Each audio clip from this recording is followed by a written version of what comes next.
Hello YouTube, के तपाईँलाई थाहा छ आर्किलिक्स कसरी बन्छ र त्यो डिजाइनहरू यो जुन चाहिँ एकदम राम्रो लाग्छ हेर्नमा, यो सिसाको भयो, ग्लासको भयो, उनीहरू जुन यो इन्टेरियर डिजाइनहरूको लागि युज गर्छ त्यो चाहिँ कसरी बन्छ थाहा छ तपाईँलाई?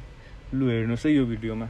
आज हामी पुरा सिक्नेछौँ यो इन्डस्ट्री अनुसार यो सिएनसी मेसिनले के गरी काट्छ, यो कसरी डिजाइन बनाउने, त्यो सब यो एउटै भिडियोमा मैले भ्लग बनाएको छु। हेर्नुहोस्, फर्स्टमा हामीलाई यो डिजाइन कन्सेप्ट थाहा हुनु पऱ्यो, यसरी बनाउने यो भनेर। अनि त्यसपछि उसलाई चाहिँ हामीले यो 2Dमा इम्प्लिमेन्ट गर्नु पऱ्यो। अनि 2Dमा इम्प्लिमेन्ट गरिसकेपछि एक्ज्याक्ट मेजरमेन्ट अनुसार उसलाई चाहिँ 3Dमा भिजुअलाइजेसनको लागि बनाउनु पऱ्यो।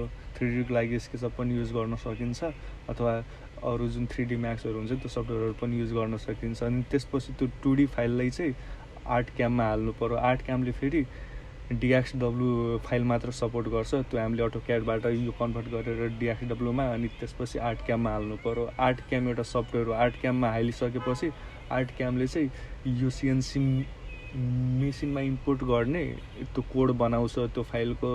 अनि त्यो .cnc यो कोड हुनु पऱ्यो फाइलको। अनि त्यो चाहिँ यो ठ्याक्कै सिएनसी भिडियो अझै मन परेमा यस्तो यस्तो भिडियोहरू अझ हेर्न चाहनु भएमा यो तल चाहिँ यो कमेन्ट गर्न नबिर्सिनु होला। अनि भिडियो चाहिँ कस्तो लाग्यो यो त्यो पनि कमेन्ट गर्न नबिर्सिनु होला। र लास्टमा जाँदाखेरि चाहिँ यो लाइक र सब्सक्राइब चाहिँ यो ठोकेर जानु होला। अझ हामीलाई उत्साह आउँछ यस्तो भिडियो बनाउन ज्ञानपूर्वक।